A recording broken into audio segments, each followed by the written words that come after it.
Di antara bentuk ulama yang jahat adalah ulama, ustadz, kiai, habibkah, maulana yang mengajarkan hilah-hilah, cara-cara untuk lari daripada hukum Allah Subhanahu wa taala.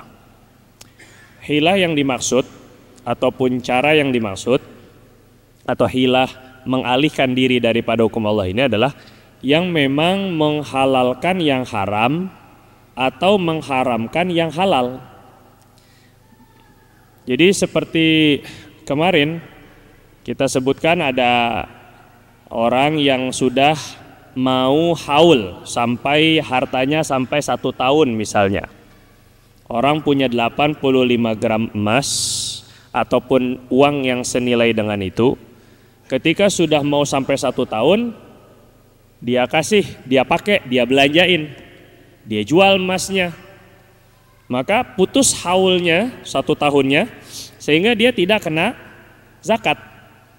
Nah ini ulama yang mengajarkan demikian atau ustadz yang mengajarkan demikian, itu berarti dia ingin lari daripada kewajiban. Begitupun juga untuk melarikan diri daripada yang haram, dicari-cari pendapat yang membolehkan, walaupun pendapat itu sangat amat lemah. Yang penting bisa dapat habuan atau dapat bahagian daripada perkara haram tersebut. Tapi kalau hilah ataupun juga cara melarikan diri, mengelakkan dirinya itu adalah dengan cara yang dibolehkan oleh syariah, tujuannya bukan semata-mata mengikuti nafsu, tujuannya adalah untuk maslahat, menghindari mudarat, maka ini diperbolehkan.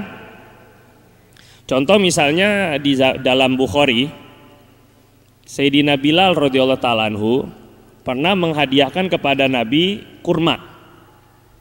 Setelah beliau menghadiahkan kepada Nabi kurma, ternyata kurmanya kurma yang bagus.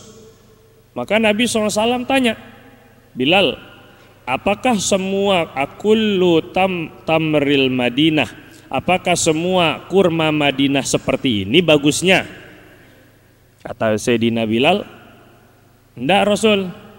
Jadi saya punya kurma yang jelek, kemudian saya datang ke tukang kurma, saya tukar kurma yang jelek 2 kilo misalnya, lebih banyak, dengan kurma yang bagus lebih sedikit. Nah akhirnya Nabi SAW bilang, zaka riba, itu adalah riba.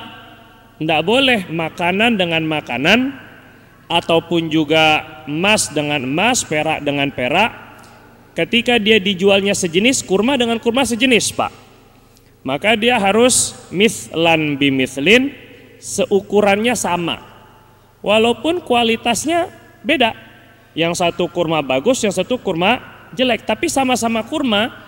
Nabi suruh mithlan bimithlin, sama takarannya. Ini 1 kilo, itu juga 1 kilo.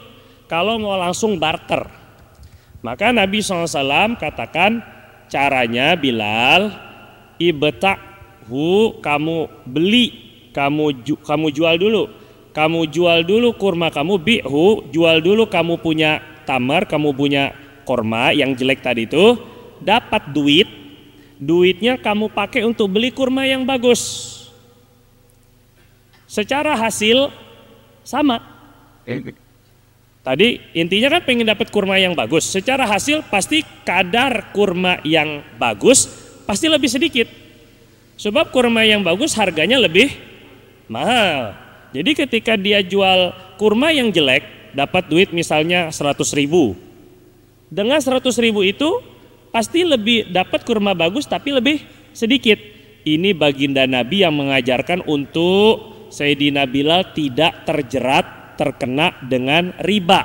Walaupun hasilnya sama, tapi ini bukan hilah yang diharamkan. Jadi saat ketika nggak bisa untuk ingin kita mendapatkan kurma yang bagus, maka caranya dijual terlebih dahulu. Begitupun juga dengan beras dan juga komoditi barang makanan lainnya. Nah, maka sama seperti sekarang, orang jualan buket bunga. Buket bunga itu nggak mungkin harganya seharga tuker duit. Tukar duit pun yang nggak pakai buket pun udah beda harga. Jadi kita punya duit misalnya 200.000, ingin dipakai jadi bunga-bunga duit, bukan bunga bank, bukan, ini duit jadi bunga. Disusun-susun, dimasuk-masukkan dalam plastik, dikasih pita-pita, dikasih plastik apa macam-macam lah. Kita tukar 200.000, terus kemudian harganya 250.000. Itu berarti kalau kita langsung, ini saya beli duitnya yang 200.000 udah jadi buket bunga, kemudian kita bayarnya 250.000, maka ini kena riba. Kalau akadnya semata-mata beli duit pakai duit. Duit yang udah dihias lebih mahal daripada duit yang belum dihias, ini kena riba. Tapi mudah caranya, tinggal dihilah, rubah akadnya. Sama seperti baginda Nabi tadi, rubah akadnya. Saya tukar duit 200.000 ini dengan uang pecahan 10.000, 20.000, biar jadi banyak, bunganya jadi gede. Padahal cuma 200.000, jadi gocengan jadi banyak, 5.000-an jadi banyak. Saya tukar duitnya yang besar dengan duit kecil, dan 50.000 itu sebagai jasanya. Saya upah kamu jasa merangkai duit tersebut.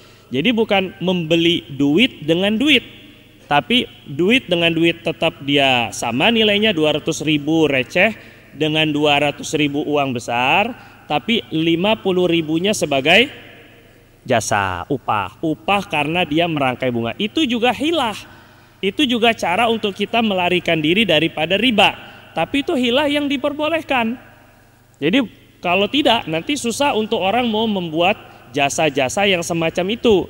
Pun juga dengan jasa-jasa tukar uang, jangan langsung tukar uang 10.000 jadi 100.000, recehan 1.000 jadi 95.000, langsung tukar, saya beli duitnya pakai duitnya, ini kena riba nantinya. Jadi caranya 100.000 tetap diambil, ditukar 100.000, ini 5.000-nya tambahan sebagai upah, atau ini 10.000 sebagai upah karena bisa menghadirkan uang-uang receh. Bisa dipahami Pak ya? Nah, yang seperti ini jelas bukan untuk mengharamkan sesuatu yang halal, bukan juga untuk melarikan diri daripada sesuatu yang wajib, bukan untuk melibatkan diri dengan perkara yang diharamkan Allah. Justru itu cara yang diajarkan oleh baginda Nabi. Jadi tidak semua hilah itu diharamkan, itu maksudnya. Bahkan kalau dalam kitab-kitab fikih itu sangat memudahkan sekali untuk lari daripada riba. Tapi saya nggak mau kasih tahu, nanti Bapak memudah-mudahkan jadinya ya. Wa huwa indallah minal ladzina syabbahahum bil hamiri wal kilabi fil khisati wal mahanah. Orang ulama yang apa-apa boleh tergantung siapa yang bayar, apa-apa diharamkan kalau tergantung bayarannya, bukan karena dalilnya, bukan karena lillahi ta'ala, bukan karena untuk ini menegakkan agama Allah, tapi tergantung siapa yang mesen fatwanya. Kata beliau, ulama yang kayak gitu, yaitu diantara orang yang Allah serupakan mereka dengan keledai dan dengan anjing. Kenapa diserupakan dengan keledai dan anjing? Sama-sama hina fil khisati wal mahana, sama-sama menjijikan, menggunakan pakaian-pakaian ulama, menggunakan titel-titelnya ulama, kiai untuk titelnya, syekh titelnya, ustadz titelnya, padahal dukun, innalillahi wa inna ilaihi raji'un pakainya syekh, taubatan nasuh pakainya kiai, padahal dukun. Ini contoh, itu seperti anjing dan juga keledai. Wa illa fal hamiru wal kilabu khairun minhu. Bahkan kalaupun mau dibanding-bandingkan, sebenarnya anjing dan keledai itu lebih mulia daripada mereka. Ini kata Habib Abdul Haddad. Jadi bahasanya walaupun beliau ahli tasawuf, tapi geram, sangat benci sekali dengan orang-orang yang menggunakan label agamanya atau ilmu agamanya, tapi untuk menjerumuskan umat.